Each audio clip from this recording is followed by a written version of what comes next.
Welcome to Empire Building, the podcast where we talk about building big businesses and even bigger lives. I'm your co-host, Tiffany Fikes. I'm Sarah Reynolds. And I'm Wendy Papazan. All right. Well, first of all, kudos to Tiffany. It was the first time she did the intro. Woo, so good. So good. Way to go, girl. You nailed it. You know. Well, 2 tries. Yeah. That's good. That's not bad. Yeah. That's not bad. That's really good. That is Yeah. really good. It's really good. Well, hi everyone. Today we're going to be talking about our favorite books, and you guys need to remember that leaders are readers. If you guys aren't reading books, then you should definitely, or listening to books. Some of you are Audible listeners. You really need to make that a part of your daily habits. I would argue that the best ROI you can get is probably from a book, right? Think about it. What do they cost? $15, $20 for a book, sometimes $25. And even if you just get one nugget that changes your life, just incredible ROI. So I think the average American reads 12 books a year or something like that? I bet it's a lot less than that. Yeah. I can't remember what the data is, but half of Americans read 4 or less. Yeah. So the average adult American, I don't know what average adult American means, but half read 4 books or less a year, which is not much. It's 1 a quarter. So what do you guys read? What I love about books is that you can read different kinds of books, right? And they have an impact on you. I was talking to my husband about this last night because the school that our girls go to, they learn Latin and they do a lot of reading on different stories and mythology and all that goes into that. And I'm not huge into that personally. And I always ask my husband, why are they doing this? And this isn't going to impact them. They need to read business and leadership books, or they need to learn about business and leadership. And George said, I've learned the most about people from the books I've read. From the fictional books I've read, you can learn about people manipulating. You can learn about how someone can impact their life in terms of who they surround themselves with. And so the books tell the story that you can really learn from. And so I think there's different books that you can read, different kinds of books that can impact your life in a big way. I know, Tiffany, you're a big fictional reader and learn a lot from fictional books. I read a lot of business and leadership books, but every kind of book that you can read, you can glean from and learn from it. Yeah, what I love about books is you don't have to go have the experience that the author had or the characters had. You can learn from everybody's experience, whether they're fictional characters or they're the people who went and paid tens of thousands of dollars to learn the stuff that's in these books that you pay $20 and spend a few hours of your time, and you get to understand their perspective. So it basically like shortcuts your learning curve. You don't have to go have these experiences. You can learn from other people's experiences. So good. I love that. Or you can listen to our podcast and share our podcast with your friends. It's another way to shortcut your learning. Exactly. Yeah. So do you guys have habits around reading? I'm just curious. Do you like read in the morning? Do you read at night? What do you do?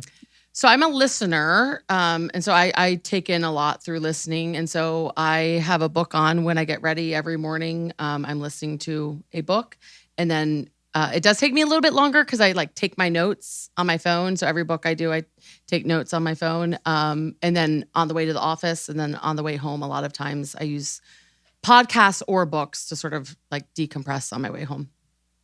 Yeah. What about you guys? I can't listen to business books because my creativity starts going, and then I realize, I didn't listen to a thing that was just said because I just had these 8 ideas. So I have to read physically the business books and underline and highlight so that I stay focused and pay attention to the books. With the fiction, I can listen to those. So I always listen to books on the airplane. I actually joined a book club in my neighborhood to have accountability to read fiction because I had made myself, all I was reading was business books, and I realized I was missing the EQ learning that comes from reading fiction, plus the joy. I love books. So Oh yeah. So I read those at night and on the weekends, and then I sit I sit and read my business books so that I can highlight and stay focused and have a little notepad beside me of all my ideas that I can get out while I'm reading. Smart. I love that. Well, I tend to read. Well, I read in the morning and the night, and I don't. My kids aren't little anymore, so I don't have the frenzied, early morning routine that you have when you have little kids. So I'm kind of just, while you guys are packing lunches and stuff like that, I'm just sitting. You're on just my leisurely couch. reading. I literally am. Yeah, it's so great, you guys. Those of you with little kids, you'll get there someday. Trust me. Hang in there. Yeah, helping them get ready for their tests the next day, like last night, learning all of the Greek gods and goddesses, getting ready for the test. That was our story. That's what I read last night. So yeah, you're right, Wendy. I love. Yeah, it's so different. Yeah. So what are you guys reading right now? One dense book that I just read, but I found so fascinating, is called The Righteous Mind by Jonathan Haidt, which is Haidt, Haidt. And it is about how our minds, we think we're making logical choices, but in reality, our brain is literally processing information through the filters that we already have for us to make the decision that we already wanted to make. And so I think it's fascinating to learn about yourself, but also it kind of talks about how you can help other people make the decision you want them to make by activating that parts of their brain that, like, loyalty and care harm, and like how you can help people make the decision that you want them to make. It doesn't sound like help. It sounds like sales. Manipulation. Sales. Sounds like- It's not sounds like- manipulation. it sounds like it sounds like FBI stuff. But it talks, like, the subtitle is Why Good People Are Divided by Politics and Religion. So it's like, why are we all good human beings that believe such different things? And how is that dividing us? And why are we divided by that? And so it's fascinating. It is it feels like a textbook. Very, very dense. You are not going to just blow through this on an airplane, but it's so fascinating.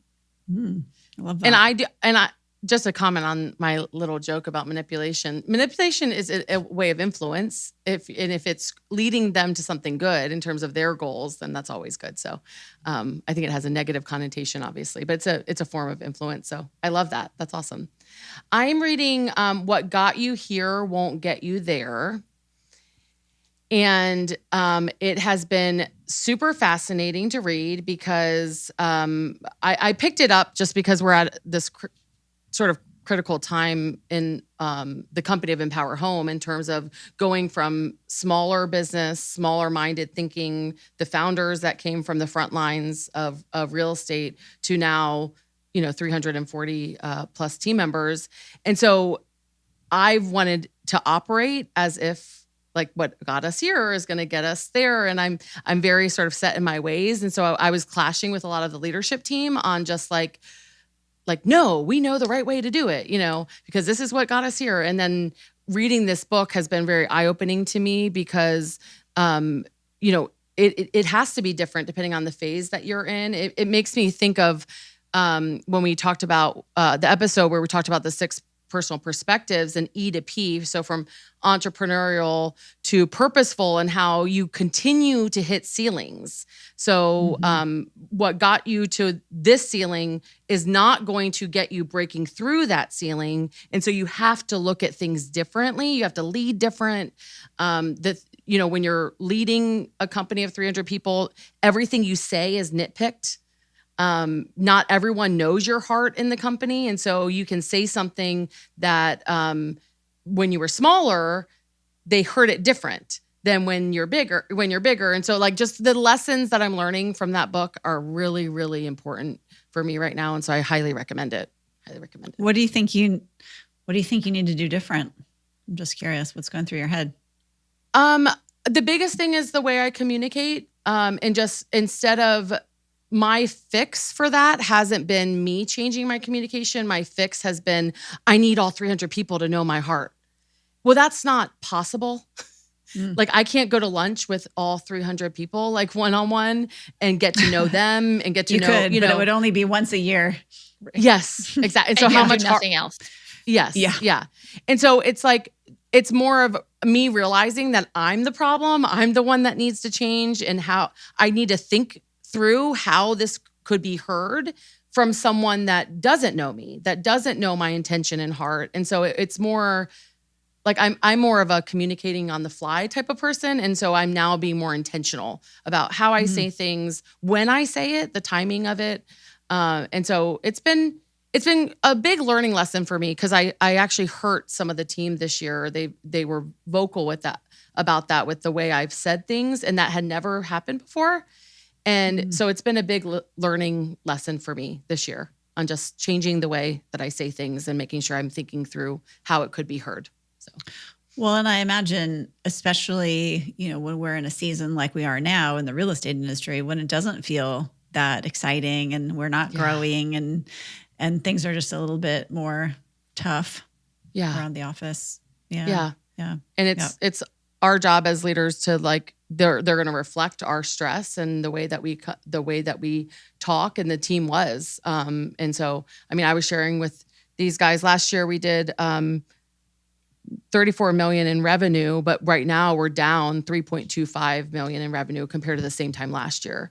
And so the stress at Empower Home is high. We're still taking more market share, so we're winning in terms of a market share standpoint, but because less people are moving, it's still impacting revenue in a significant way. So of course, like, as the leader, I need to be better and more careful about how I say things, and understanding what they're feeling, and being more intentional about it versus just me, I guess. I don't know if that makes sense, but.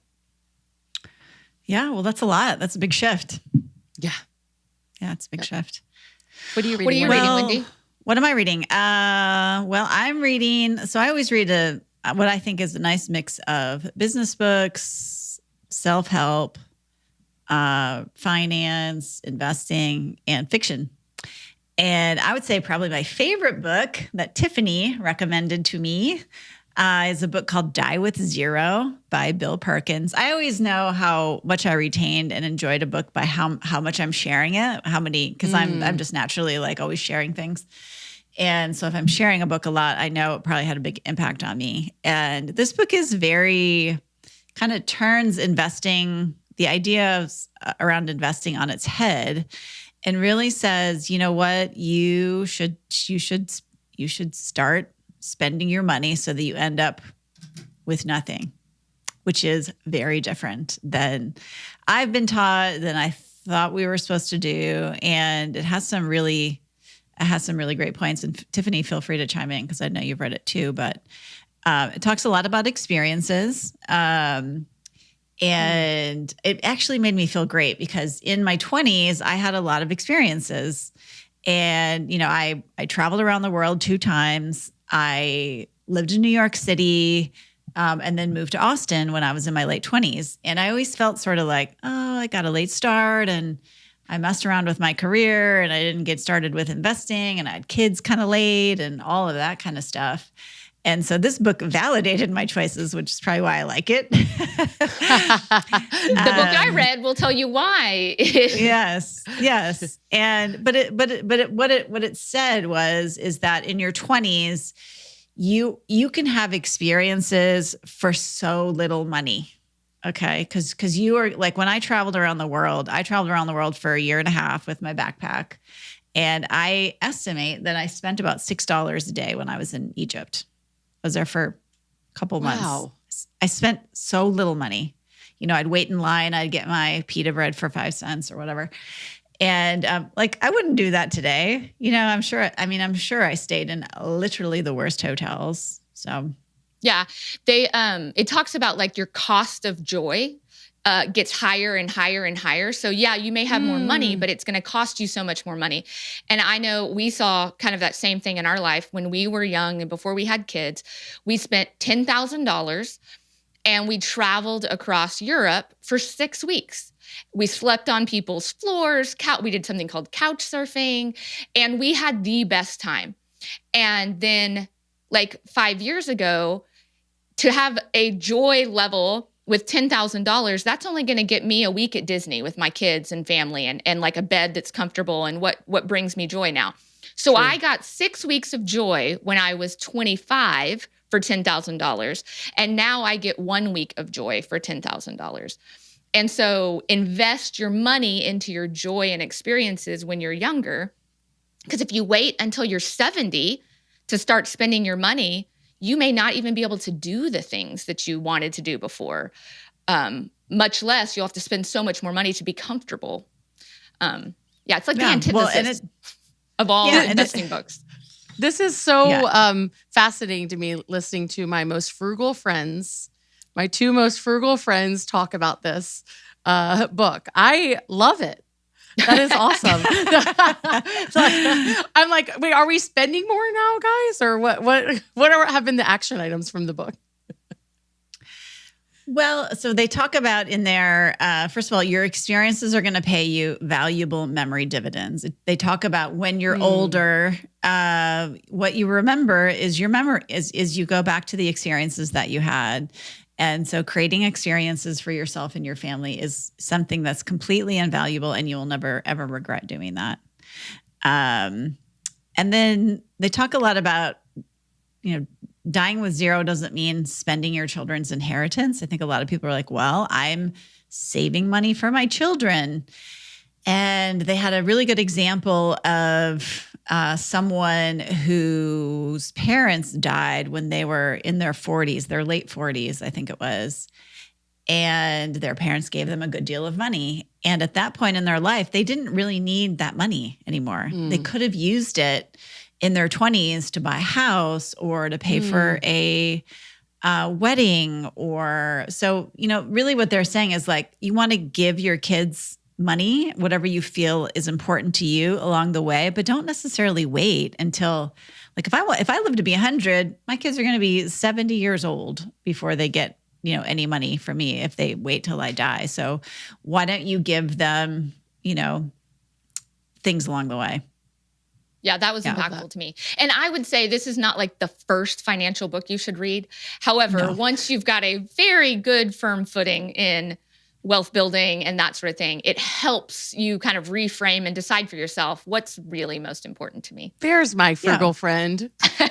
Yes. Well, and I think it is for people who are, kind of going down this road of financial freedom, and you've already have considerable assets and things like that. So it's not, he is very practical in the way he writes the book, where he does say things like that. And he also says like, hey, this book isn't for everyone. This book is for people who are basically, Tiffany and I were like, this book is written for us, people who, because I think I said this on a podcast not that long ago.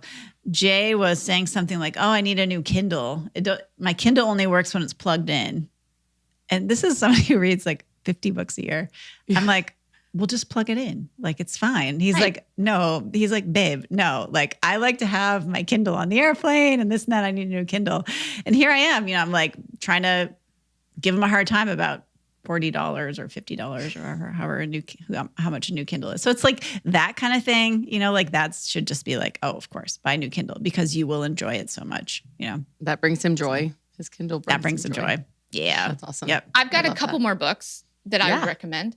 One is going to go completely in a different direction. It's actually little essays. They're really funny. It's basically like comedy. It's called It Was an Ugly Couch Anyway by Elizabeth Passarella. And she lives in New York and is a writer, obviously, but she's in the middle of renovating an apartment in New York and buying an apartment in New York. And it's just hysterical. It's a hysterical, short little essays that you can read really, really quickly and digest really quickly. And then the other thing that I'm actually reading with my kids is a Jon Acuff book called, Your New Playlist. And he wrote a book for adults called Your Soundtracks. And this is the book he wrote with his high school age daughters for kids. And it's about what do you say to yourself in your head, and really becoming aware of that and how you edit the things that you say to yourself. So it's like a mindset book that's super powerful. So I would recommend both of those, but I'm reading this one with my kids who are not in high school. They're 11 and 13. But we're already starting to change our language in our home about like, what's your soundtrack? What do you hear right now? And learning to edit those together, which is super fun. Tiffany, I love spending time with your boys, by the way, at our Aw, Empire Circle event in the Grand Canyon. They're both turning into they're just at such a fun age. You know, they're like, what are they, 12 and 13? Yeah, 11 and 13, yeah. 11 and 13, yeah. And they're just so smart and interesting, but like they still wanted to be like right in the thick of it and be engaged and answer my questions. And they're just, I don't know. It's always fun. I love when other adults engage with my kids, like invest time into having a conversation, because that's what makes them able to have more conversations and when people really engage and ask questions. So I appreciated that. Sorry, we digress. Yeah. Another great book that I read recently it's called The Mountain Is You. It's subtitled Transforming Self-Sabotage into Self-Mastery. And if you've ever read a book, and it was by Brianna Wiest. And if you've ever read The Big Leap, it's sort of like that, where in The Big Leap, they talk about, what did we teach? Limiting, but not the limiting beliefs. Not limiting beliefs, but hitting a ceiling. Upper limit. Okay. Sorry, guys. So sort of like that, but very, very, very beautifully written, well written. I highlighted many, many, many, many, many passages. And so, yeah, definitely want to pick that one up, because just an easy read, and it gives you really good ideas for how to, change your, like you're talking about, your sort of self-sabotaging self-talk into self-mastery. That's so good. I wrote that down. I'm going to read that one. Yeah, I have been, and my dad, I'm about to make my dad so proud. So I know my dad listens every Monday to the Empire Building podcast. So, I had the opportunity to interview Mo Anderson a few months ago, and she's a leader I really respect. And she talked about the power of telling stories and telling stories around your values. And my dad watched the interview on a way. Him and my mom were going on a trip, and so they watched it together. And so when I connected with him, he goes, "You should really study Jesus." And I was like, "Well, I do." He goes, "No, he said with storytelling." What Mo described is how the New Testament. Stories of Jesus, he actually speaks in stories. Parables is what they call them in the Bible, but they're stories. And so I've been studying the way that he presented stories, and I've been implementing it. And I just did a class where I implemented the things that I picked up on storytelling, and I got lots of feedback that it was really impactful and that people remembered it a week later, which is the point of telling a story. And so that's been, but yeah, I'm a pastor's kid, so I'm making my dad really proud right now, but learning from the Bible in the New Testament in terms of how to tell a good story. So it's been fun. Okay, we didn't hit any fiction. I've got a fiction book I'm reading. Does anybody else have a fiction book? I've got a good one. Yeah, I just finished a good one. So I am almost done with Homegoing, which is by Yaa Gyasi. And it basically tells the story of two people on the Gold Coast of Africa who go in two different directions. One of them marries a white man and moves to America, and the other one is traded into slavery. And it tells generations of this just tragedy. And it just gives you such a perspective of, race and, what that looks like and feels like, and how one little choice makes such, like, running right and running left. And, just like, it's super powerful. So I highly recommend Homegoing. Wow. Sounds good. Well, I have one fiction. I just finished it. It's called Tomorrow and Tomorrow and Tomorrow. Oh, I want to read that. Oh, you'll like Unless it. you tell me it's bad. No, I loved it. It's by Gabrielle Zevin, and it's kind of it's a little bit for Gen Xers, I guess, who kind of grew up in the 80s and who were maybe computer nerds. But it's a really good story nonetheless. And it's just a really sweet story about a relationship. And it is actually a lot about introverts. You know, I'm always fascinated because I live with 3 introverts. So it's like insight into introversion a little bit. And it's just, I would highly recommend it. It's just a great storyline. And it made me nostalgic for, you know, all those computer games that I played in the 80s. Like, I don't know if you guys remember Oregon Trail. You remember that old game? I played that at school. Yeah. Sarah's too young. Oh, look, Sarah's too young. No, I had the duck shooting game. Duck Hunt? Is that Duck Hunt? And then that also was after the Oregon Trail. Oh, but okay. this is okay. Oregon Trail is like ASCII text. It's like colon / / It's Oh. a DOS. It's And a then DOS game. It's a DOS Oh no, I game. didn't. I missed that. Sorry, guys. It's like legit the first. Yeah. Your first game was probably on a no. It was on the Nintendo, Mario I Kart. guess. It was probably Nintendo. Yeah. What was that game's? So in Carmen Sandiego. Wait, Oh, where in the world is Carmen Sandiego? I think that Yeah. might have been my first like computer game. Now that we're talking about that, but yeah. No, it was. Well, I did a there's lot of Super a lot Nintendo. of you out there that are going like, "Oh, Oregon Trail," which literally that game, everybody dies. It's super hard to win. Do Yes. you remember like all the buffalo always die? Well, hello. We were Yeah. just in the West. You see why everybody Yes. dies. There's no Yes. water. There's no way to grow Yes. plants. Nothing. Yes. Of course they die. 100%. Okay. Well, Oregon Trail is only a small part of this book. I'm making it sound like it's a big part, but it's anyway, it's a really sweet story. So yeah.